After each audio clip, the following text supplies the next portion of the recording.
Yeah, everybody, my name is MINOU, and today we're going to be talking about Tigerclaw's Fury specifically. This time, this is another novella review. So this time, instead of reviewing all three of these, I'm just going to be focusing in on Tigerclaw's Fury, partially because I haven't finished Doubling Silence yet, and also because I have a lot to say about this novella. In the beginning, I'm just going to do a very brief, almost like entirely spoiler-free summary, I guess, and a review. It's basically about Tigerclaw after he got exiled. What did he do? How did he get into ShadowClan? All that jazz. As you know, he eventually becomes the leader if you've read Prophecies Begin, and if you haven't read Prophecies Begin, then sorry. What do I think about this? If you haven't read this yet, if you're interested, if you're thinking about it, what do I think about this? Should you buy it? My answer is almost absolutely, even if it's just for Tigerclaw's Fury. I finished Leaf Pool's Wish. I mean, it's not spectacular, but it's still good. So overall, so far this novella is good, and Tigerclaw's Fury especially is amazing. I give it 8.5 out of 10, 9 out of 10. I really love it.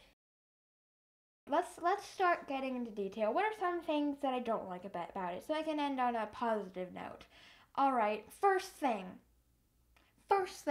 Why is Mapleshade here? What is she doing? This is not hers. This is not her novella. She already had hers. This is Tigerclaw's novella. Why are you here? What are you doing? Why are you everywhere? What? Okay, so Mapleshade is always there. One, she had her own novella. Two, she had Crooked Star's Promise. Now, she has Tigerclaw's Fury, plus the whole thing in Element of the Stars where she was battle training cats. She's everywhere all the time for no reason. Like, it's the Dark Force. Think about it. It's big enough to pose a serious threat to all four clans combined. There must be more cats than just Mapleshade, Tiger Star, Hawk Frost, and Broken Star. Even so, they just use Mapleshade all the time. That's like their main thing, is Mapleshade and Tigerclaw, but mostly Mapleshade. Why? Couldn't you introduce a new character to make it at least a little bit more interesting? Or you already introduced some characters like Silverhawk or Shredtail or whatever. Make them more interesting by adding some much needed development in this manga, but no. Sorry, a novella, but no. You just had to put Mapleshade. Why? Mapleshade. Okay, your novella, I must say it was fun to read. It wasn't dead awful, but like your whole thing with Crooked Star, yeah, cool. But this, most of the time you're just commentating. What are you doing? Why are you here? Okay, yeah, one time she's like, okay, maybe you should stop faking being humble because that's not really convincing. That's the only bit of advice she gives in this entire book. Like, why? What? Why is she here? Like, okay, yeah, Tigerclaw, after he gets exiled, he has matching goals with hers. She wants to screw up ThunderClan, he wants to screw up ThunderClan. But if you really want to help him destroy ThunderClan, like, maybe you can give him some more advice. Maybe you can do more to help him and just, instead of just, like, spectating and then just, like, murmuring, like, comments in his mind, like, hey, that's hilarious. Like, she makes the most useless comments about whatever he's doing. She literally does nothing to help him, and I hate that. Like, what? Okay, she introduces him to the Dark Forest. That helps him later on, I guess, but he would have gone on to the Dark Forest anyway. Like, really, why was she here? Why was she here? This book was great. I loved it. But really, the thing that just lost that last point to get it 10 out of 10 was Mapleshade. That's what bothers me the most about it. Why is she here? Why? Why can't it be Thistleclaw? That would have made much more sense in Tigerclaw's situation. And it would have also, like, given more development to Thistleclaw because he is already kind of a mediocre villain. Like, he hasn't even gotten anything done. He's just, like, he just wanted to be deputy, and then he wasn't deputy. Like, he's not really a villain, so we would have gotten more, like, content out of him. We would have gotten more development out of him if it had just been him instead of Mapleshade. And it would have made more sense in Tigerclaw's situation because he doesn't know who Mapleshade is. He has no idea. but he knows exactly who Thistleclaw is. Thistleclaw is his mentor, so why wasn't it Thistleclaw? Or some other cat? Like, why wasn't Mapleshade? That was the worst possible answer. I know I've been talking about this whole Mapleshade thing for 5 minutes now, out of like 10 or 15 minutes, but I guess I'll just move on. Second grievance. No mention of Leopardfoot. Yeah, you get a little bit of Pine Star, like, oh yeah, I won't be as weak as my father Pine Star, and I will never abandon my clanmates or whatever, but we don't get any Leopardfoot. I was really excited to see more Leopardfoot because I really like Leopardfoot as a character. She's so sad. Her poor life. Just sad. First she had kits with a guy who wasn't really interested in having kits. Then the guy leaves to be a kitty pet when he was the leader. Then, like, her 2 kids die. Well, I mean, that's before the whole leader, before Pine Star leaves. But you know what I mean. So much stuff happens to this poor cat. And Tigerclaw, Leopardfoot was the only cat he had besides Thistleclaw, so I really wish there was some more in there, like some mention of Leopardfoot or something talking about what happened to her, like what Tigerclaw felt about Leopardfoot, how he felt when she died, how he loved her possibly, like what their relationship was like, what she felt like after Pine Star. Did she like kind of neglect him because she was like, oh, you remind me of your father, like this makes me sad, or like did they get even closer together? I really wanted to know, and this novella didn't give it to me, but what it did give me was pretty great. It was pretty, yeah, it was great. So first, I love the position that ShadowClan's in. That sounds weird because obviously their position is really bad, but like in Prophecies Begin, it was so shocking to see Tigerstar as leader of ShadowClan. Like, we trusted ShadowClan, we loved ShadowClan, and we had no idea why Tigerclaw was chosen. Like, who did this? Why? But no, now we know. Now this novella, it answers all of our questions in the most wonderful way possible. So we really get to see how that sickness affected ShadowClan. Like, yeah, we knew before that it killed their leader. Yeah, we knew that it exhausted Running Nose and killed some other cats, but really, we didn't feel it. We didn't really understand why ShadowClan was in such desperate need of a leader that it would appoint Tigerclaw, a ThunderClan cat, who was exiled, like, we were like, what? Like, really, why? This really answers that really well. We get to see exactly, like, not only are the ShadowClan cats, like, dying from sickness, but they're also starving to death because no one's there to hunt, and they're also losing territory, or, like, they're not staying consistent with their marking, like, patrols and border patrols because everyone's sick and no one's there to do that for them. So really, we feel like what's going on with them in a way that we never did before. So I loved that. It was really sad, honestly. Poor Running Nose. It was really interesting too how Running Nose decided that Tigerclaw was the leader. I really liked that. Really, that should have just been what the code was. You know, instead of having the leader have to choose before Moon High, yeah, that works, but having the medicine cat as a backup would have just fixed both problems of the leader being too sick to choose a deputy and like both of them dying at once. Like, that would have fixed that problem. Okay, but you know what, whatever, this is not a video about the warrior code. Okay, so one more thing that I wanted to talk about, how Tigerclaw's his wound was actually important. It played a role because, you know, warrior cats, first, I feel like they don't get wounded enough. I know that sounds weird because you always hear them getting wounded, but like in the great battle, like with the Dark Forest, and even the battle with Clear Sky and Dawn of the Clans, like they get hurt, right, and people die.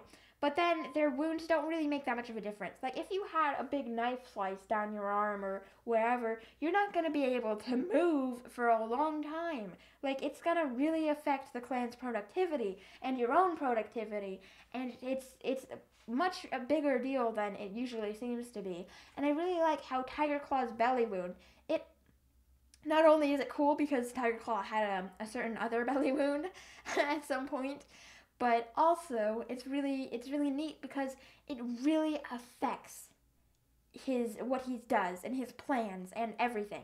Because, cats get wounded all the time. They have a few scratches and stuff, but really, cats, they have 5 toes. They have claws on every toes. They have feet and they have feet and hand claws. They have mouths full of knives. They really should get more wounds, one, and also the wounds should mean more because they're actual knives on their feet, and their feet are just everywhere. Like, that doesn't make much sense, but they have two pairs of feet covered in knives, and these cats are just fine afterwards. I mean, they have scratches, and it's acknowledged that they had, like, deep wounds or whatever, but after a few days in the medicine, then, whoop, everything's fine, and it doesn't seriously impact the clan. But with Tigerclaw, his wound, first, it was a kitty pet who gave him that wound, so, like, also he's way bigger and way more experienced, so it's kind of realistic, though, because both of them got wounds and whatever. Like, Fireheart had that big slash on his eye that was swollen shut. Swollen shut. Wee. Okay, but I really liked it. But I know that sounds weird. It sounds like, oh, yay, cat hurt. But really, it's just an extra level of realism that we never get. Warriors is inevitably going to have a bunch of injured cats. They are battle cats. Battle should mean more. It should be more impactful. Yeah, 2 or 3 cats die in each clan in the really big battles, but besides that, like, cats get wounded, but again, after 2 days in the medicine den, they're fine. And then other times, like in Tigerclaw's Fury, it really impacts them. And I think I prefer that better because it just adds another level of difficulty, another level of challenge. And that explained why Tigerclaw wasn't Shadow Cleanslater right away. And yeah, so I know it sounds weird, but I just really liked that detail. The fact that he was suffering, and you could tell that he was suffering, and like the way that it just impacted him. I really like that, because otherwise it just seems like they're covered in scratches and cuts and stuff, and they just don't care. And then, like, wounds heal mega fast. This feels more real, and it feels more sad, I guess. It's just better to read, I think. Okay, a few more things. The opening scene where he's getting exiled, loved that. Pulled that in. Pulled me right in. Perfect place to start off the novella, because I was like, wow. And we've never seen the exile from his point of view. So I was just instantly very interested, because Tigerclaw is a villain. We only got 2 villain novellas so far, and like seeing this major moment in clan history unfolding from the villain's point of view was amazing. And how like it really hurt him. That was neat. Like it was like he really felt sad that he was leaving ThunderClan. Of course, briefly after he just decided, yeah, like let's just kill them all, but you know what I mean. I also really liked how we could see that he was there during that whole fire thing where Bramble Kit, was hanging onto the tree and like almost died. And I really like to see how he actually panicked. He actually cared. And I like that, because when you have characters that are 100% evil to the core, they don't care about anyone. They just want to like murder everyone and just like, those. Those cats are boring, and having Tigerclaw have some degree of emotion in ThunderClan, like some sort of a connection to ThunderClan, and having him not be 100% a monster, not like being like, oh yay, my son is about to die. I like that. I like that we got a few moments sliding in there where he wasn't being evil, and he wasn't being, oh, I wish you were dead or something. So that was nice. How he was actually being like, how he actually felt like a father, kind of, even though like he wasn't really a great one. Okay, so one more thing that I wanted to mention. I love the mini clan. First, having more development for Broken Star's followers was really nice, to see how they actually felt, why they followed Broken Star, to see that they weren't actually evil. That was really nice. And then to have them form a nice little mini clan, that was really cool. How like they found a new territory outside of Shadow Clan that the readers never knew about before. How like they just had their clan, and it was just really cool, like how they just had their own group, and I just like, oh, this should happen more often, like just having a few cats just like gather together and go on like a camping trip basically.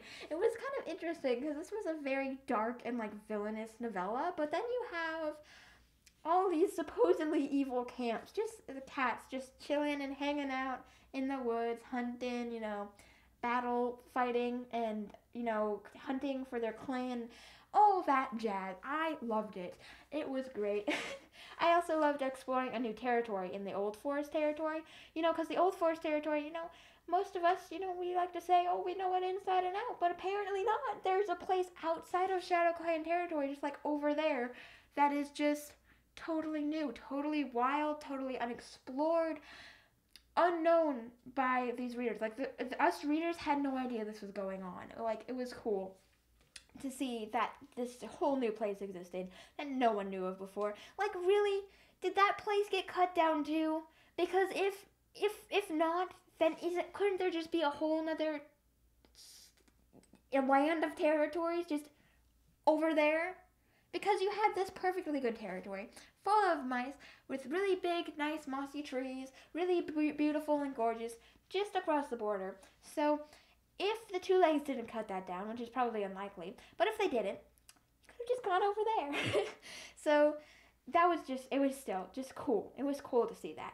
I really liked Tigerclaw's Fury, It was very interesting to read about because there was a lot of stuff going on, and Tigerclaw, he's like the villain. He's the villain. I'm telling you right now, he is the villain. And so seeing from his point of view was spectacular. I did want to see more about how he became evil in the first place, more about his past, but, it was still good. And I just enjoyed it. I just really enjoyed it, and I would read it again in a heartbeat. So I give it, probably an 8.5 out of 10, 8.